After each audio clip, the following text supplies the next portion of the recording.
नमस्कार, मेरा नाम रोशन झा है और संजय गांधी नेशनल पार्क से मैं आप लोगों का स्टेप बाय स्टेप के यूट्यूब चैनल पे स्वागत करता हूं। जैसा कि आप सब जानते हैं कि मेरे पिछले एपिसोड में मैंने भारत के जितने भी आज तक नेहरू जी से लेके मोदी जी तक जितने भी प्रधानमंत्री हुए हैं, मैंने उसका एक इंट्रोडक्शन आपको पहले एपिसोड में दिया था। जैसा कि मैंने आपसे वादा किया था कि मैं जल्द ही दूसरा एपिसोड लाऊंगा जिसमें मैं भारत के पहले प्रधानमंत्री जवाहरलाल नेहरू ये किस परिस्थिति में प्रधानमंत्री बने, क्या सच में कांग्रेस पार्टी उनको प्रधानमंत्री के रूप में देखना चाहती थी या फिर किसी एक व्यक्ति की वजह से उनको प्रधानमंत्री बनने का मौका मिला, इसी विषय के ऊपर आज हम चर्चा करेंगे। और फोकस हमारा सिर्फ पंडित नेहरू के ऊपर नहीं होगा, हम उनके ऊपर भी फोकस रखेंगे जिन्होंने इनको बनाने में मदद किया, और उनके ऊपर भी फोकस रखेंगे जिनको एक्चुअल में कांग्रेस पार्टी प्रधानमंत्री के रूप में देखना चाहती थी, हालांकि किसी कारण की वजह से उनको ये मौका नहीं मिला। जब हम पहले प्रधानमंत्री की बात करते हैं तो हमें इसके पहले का इतिहास थोड़ा सा देखना पड़ेगा, ज़्यादा नहीं, एक 6-7 साल पहले क्या हुआ था, किन परिस्थितियों में ब्रिटिश जो थी वो भारत जैसे इतने अनमोल देश को किस रूप में छोड़ने के लिए तैयार हुआ था, इसके बारे में हमको समझना पड़ेगा। तो हुआ ये था कि 1940 के आसपास ही स्टार्टिंग में ही ब्रिटेन ये पूरी अच्छी तरीके से समझ चुका था कि अब हम इंडिया में सर्वाइव बहुत ज़्यादा दिन तक नहीं कर पाएंगे। और उस समय ब्रिटेन जो था वो सेकेंड वर्ल्ड वॉर का एक हिस्सा था, अलाइड पावर का एक हिस्सा था अमेरिका के साथ। तो वर्ल्ड वॉर सेकेंड में उसके जितने भी सैनिक थे वो सब व्यस्त हो गए थे। हालांकि अगर वर्ल्ड वॉर सेकेंड नहीं होता तो शायद इंडिया को आज़ादी 1947 के बहुत पहले ही मिल चुका होता। लेकिन उसके बाद 1945 आते आते ऐसी 3 घटना घटी 1945 के साल में ही, जिसने कि भारत की आज़ादी का रास्ता पूरी तरीके से खोल दिया था। वो घटना क्या क्या थी? पहली घटना ये थी, जुलाई 1945 में ब्रिटेन में सरकार का चेंज हुआ था, सरकार चेंज हुआ था। वहाँ पे सरकार पहले वहाँ पे कंजर्वेटिव्स, जैसे इंडिया में भारतीय जनता पार्टी बीजेपी और कांग्रेस, ये 2 देश की प्रमुख पार्टियां हैं। ब्रिटेन में कंजर्वेटिव्स और लेबर पार्टी, ये 2 प्रमुख पार्टियां हैं। उसके पहले तक वहाँ पे कंजर्वेटिव्स यानी विंस्टन चर्चिल वाली पार्टी, विंस्टन चर्चिल वहाँ के प्रधानमंत्री थे जो कि इंडिया के लिए बहुत अच्छी भावना नहीं रखते थे, और उनको रिप्लेस करके वहाँ पे लेबर पार्टी की सरकार आई और लेबर पार्टी के प्रधानमंत्री बने क्लीमेंट एटली, जो कि बहुत, उनका जो उद्देश्य था ये था कि हमको जल्द से जल्द हमारा जो पावर इंडिया पे है, हमारा जो इंडिया पे कब्ज़ा है, उसको हमको उनको दे देना है। और ये थी पहली घटना। दूसरी घटना ये थी कि सितंबर 1945 में, यानी 2 महीने बाद ही वहाँ पे वर्ल्ड वॉर सेकेंड जो चल रहा था पूरी दुनिया में, वो ऑफिशियली ख़त्म हो चुका था, एंड हो चुका था। और उसके बाद 1 महीने बाद ही अक्टूबर 1945 में अमेरिका और यूनाइटेड किंगडम यानी ग्रेट ब्रिटेन, इन्होंने ही पूरे दुनिया का जो सबसे बड़ा संस्था है यूनाइटेड नेशंस, उसकी स्थापना भी कर दी थी। तो इसका उद्देश्य ही ये था यूनाइटेड नेशंस का कि हमको पूरे दुनिया में शांति स्थापित करना है। तो ये 3 बड़ी घटनाएं थी जिससे कि इंडिया के आज़ादी का रास्ता खुल चुका था।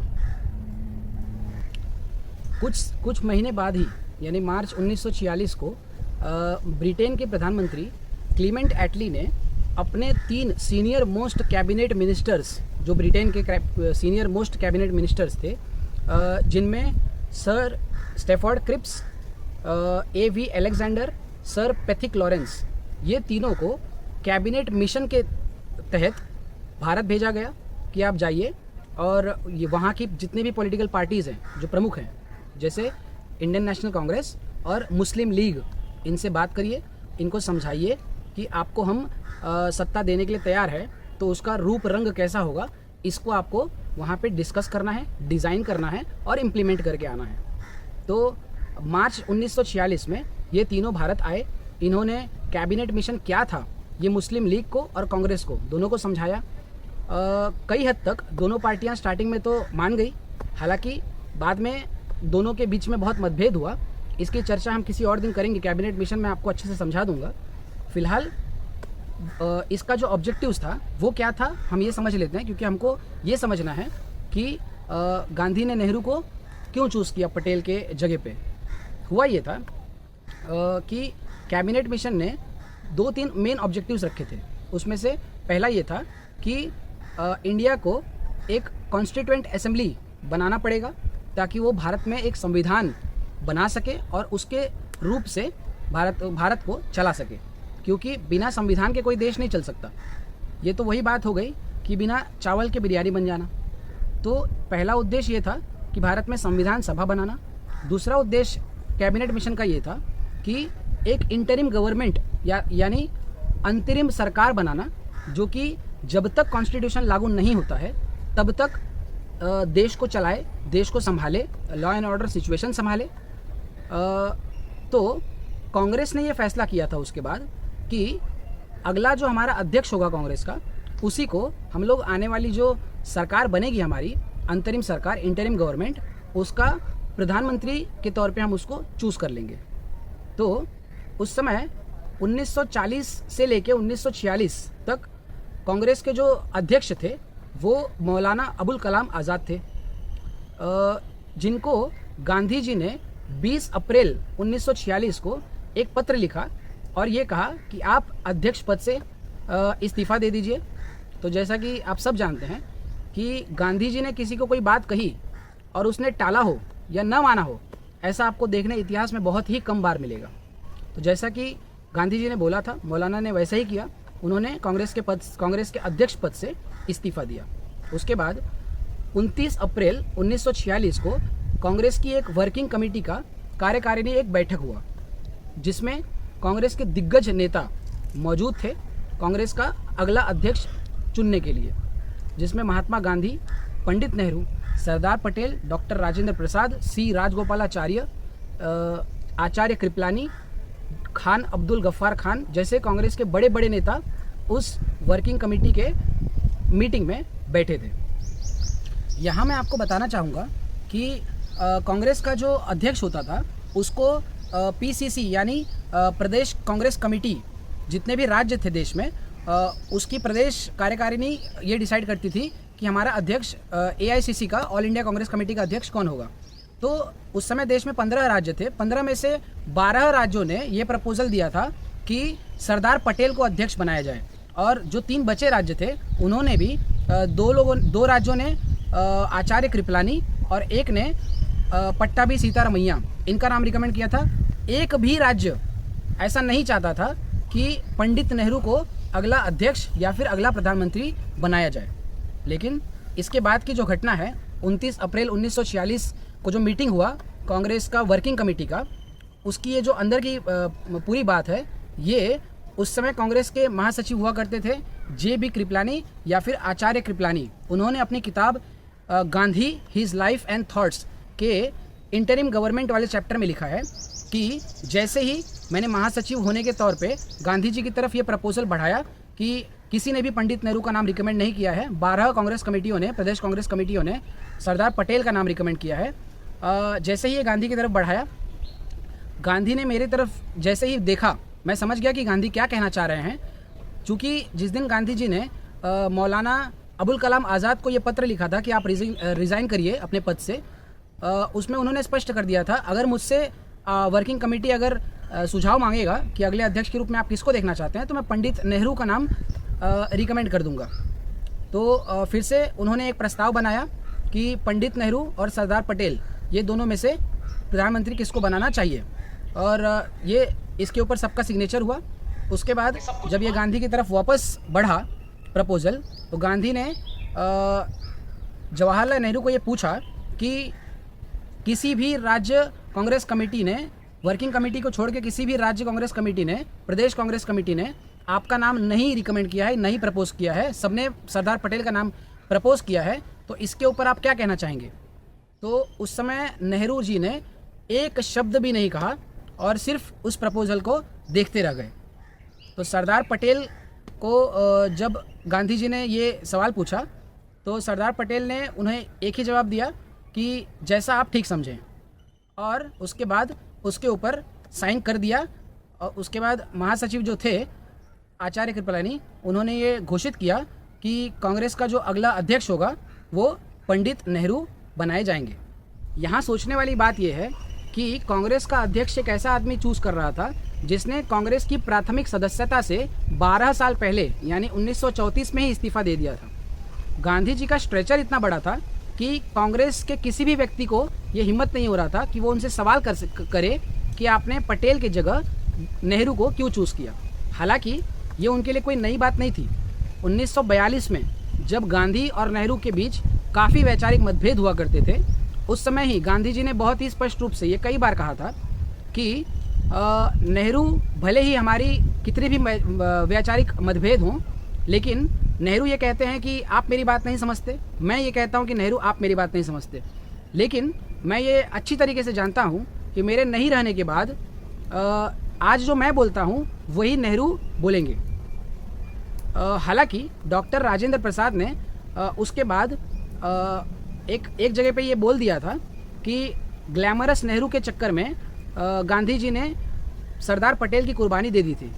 तो उस समय एक बहुत ही जाने माने पत्रकार हुआ करते थे, उनका नाम था दुर्गादास। उन्होंने अपनी किताब India from Curzon to Nehru and after, इसमें इस वाक्य का अच्छे से जिक्र किया है कि जब मैं गांधी जी का इंटरव्यू लेने के लिए गया और मैंने उनको ये बताया कि डॉक्टर राजेंद्र प्रसाद ने ऐसी टिप्पणी की है आपके ऊपर, तो इसके ऊपर आप क्या कहना चाहते हैं। तो उन्होंने बताया कि मेरा नेहरू को चूज़ करने का बहुत ही स्पष्ट मकसद है।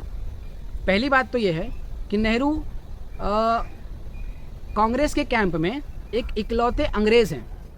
ये सुन के दुर्गादास को कुछ समझ में नहीं आया, तो गांधी ने उनको एक्सप्लेन किया कि नेहरू ने हैरो स्कूल ऑफ इंग्लैंड से पढ़ाई किया है, कैम्ब्रिज से अपना ग्रेजुएशन कंप्लीट किया है और लंदन से बैरिस्टर की डिग्री हासिल की है। तो उनको बाहर के देशों से रिलेशन कैसे मेंटेन करना है ये बहुत ही अच्छे तरीके से आएगा। नेहरू कभी भी दूसरा नंबर का पद स्वीकार नहीं करते, जबकि पटेल भले दिल पे पत्थर रख के लेकिन दूसरे नंबर का पद स्वीकार करते और उन्होंने किया भी। और उन्होंने ये बोला कि नेहरू और पटेल ये दोनों एक बैलगाड़ी के दो बैल हैं, एक पूरा विदेश नीति संभाल लेगा और एक देश में जो भी करना है वो संभाल लेगा, यानी पटेल। नेहरू जो थे वो बहुत अट्रैक्टिव किस्म के व्यक्ति थे, जबकि पटेल जो थे वो भी अट्रैक्टिव थे, हालांकि थोड़े सख्त थे, मुंहफट थे। नेहरू को हिंदी और अंग्रेज़ी दोनों भाषाओं में लिखना और बोलना इसमें महारत हासिल था, जबकि पटेल बहुत ज़्यादा इसमें महारत हासिल नहीं था उनको। नेहरू जो थे वो जोड़ तोड़ की राजनीति नहीं जानते थे बिल्कुल, जो कि भारत में राजनीति करने के लिए बहुत ज़रूरी होती है, जबकि पटेल इसमें महारथी माने जाते थे। उनको भारत की राजनीति का पुर्जा पता था, इसलिए कांग्रेस की कमेटियों ने, प्रदेश कांग्रेस की कमेटियों ने उनका नाम रिकमेंड किया था। दरअसल यूरोप ही नहीं, अमेरिका में भी ये कई बार चर्चा हुआ करती थी बुद्धिजीवियों के बीच कि गांधी के जो उत्तराधिकारी यानी सक्सेसर होंगे वो नेहरू ही होंगे। सरदार पटेल को विदेशों में काफ़ी कम लोग उनके उत्तराधिकारी के रूप में जानते थे। और आपको ये समझना पड़ेगा कि गांधी की नेहरू को चूज़ करने के पीछे क्या सोच रही होगी। उसमें से एक सोच उनका ये था कि उस समय सरदार पटेल जो थे वो 71 ईयर्स यानी 71 साल के हो गए थे, जबकि नेहरू उस समय थोड़े से कम यानी 56 साल के ही थे। तो काफ़ी लंबे समय तक भारत में सरकार को स्थिर रूप से चलाने के लिए नेहरू अच्छे से चला पाते, जबकि सरदार पटेल का सेहत उस समय से ही खराब होता था। तो ये भी एक कारण गांधी जी, ऐसा माना जाता है कि गांधी जी ने उस समय सोचा होगा। और यहाँ हमको ये समझना पड़ेगा कि गांधी जी का ये सोच क्यों था कि जवाहरलाल नेहरू को प्रधानमंत्री के रूप में देखा जाए, जबकि सरदार पटेल इतने सक्षम व्यक्ति थे जिन्होंने, सोचिए, भारत में जितने भी प्रिंसली स्टेट्स थे, जितने भी रियासतें थी, सबको एक करके एक देश बनाया। उनको उन्होंने प्रधानमंत्री के रूप में चूज़ न करते हुए जवाहरलाल नेहरू, जिनकी बहुत ज़्यादा अपने कांग्रेस के लोगों के साथ ही नहीं बनती थी क्योंकि वो बहुत ही अलग रहना पसंद करते थे। हालांकि एक प्रधानमंत्री को जो उनके दिल में आए और मन में आए वो नहीं बोलना चाहिए, ये नेहरू को बहुत अच्छी तरीके से आता था। मैं सरदार पटेल के बारे में एक वाक़या आपको बताना चाहूँगा। एक बार उन्होंने जिन्ना को कह दिया था एक मीटिंग में कि धोखे से पाकिस्तान लेने की बात मत करो, अगर लेना है तो तलवार का जवाब तलवार से दे के लो पाकिस्तान। हालांकि इसके बाद गांधी जी ने उनको काफ़ी फटकार भी लगाई थी। हो सकता है ये सोच कि गांधी जी ने सरदार पटेल को प्रधानमंत्री के रूप में नहीं देखा होगा, लेकिन वक्त का पहिया सोचिए कैसे बदलता है। गांधी जी को मारने वाले नाथूराम गोडसे जो थे, उनका जब लिंक कई आरएसएस के लोगों से जुड़ना जब चालू हुआ, तो वही आरएसएस को सरदार पटेल ने होम मिनिस्टर रहते हुए, गृह मंत्री रहते हुए पूरे देश में बैन कर दिया था। और वही आरएसएस आज सरदार पटेल के उसी हिंदुत्व को लेके गुजरात में सरदार पटेल की लगभग 600 फीट ऊंची एक मूर्ति बनाते हैं। और वही नेहरू जो उस समय प्रधानमंत्री बनाए गए थे, आज के समय में वही कटघरे में खड़े हैं। तो मैं उम्मीद करता हूँ कि मैंने इतिहास के पन्नों को पलट के आपको ये समझाया कि किस प्रकार भारत के पहले प्रधानमंत्री को चुनने में सरदार पटेल जैसे सक्षम व्यक्ति को न बनाते हुए गांधी जी ने नेहरू को प्रधानमंत्री बनाया। इसके पीछे अब उनकी क्या सोच थी, मैंने ये समझा दिया। अब ये आपको तय करना है कि गांधी जी ने सही किया या गलत किया। और इसके बाद जो मैं अगला एपिसोड लाऊंगा वो आने वाले जितने भी प्रधानमंत्री हुए हैं उनके बारे में आपको बताऊंगा। उम्मीद करता हूं कि आपको ये वीडियो पसंद आया होगा। इसी तरीके के मज़ेदार वीडियोस देखने के लिए आप हमारे channel step by step academy को सब्सक्राइब कर लीजिए।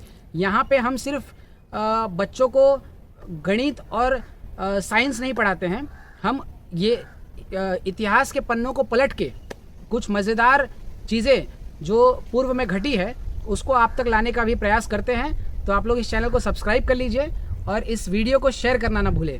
धन्यवाद, थैंक यू।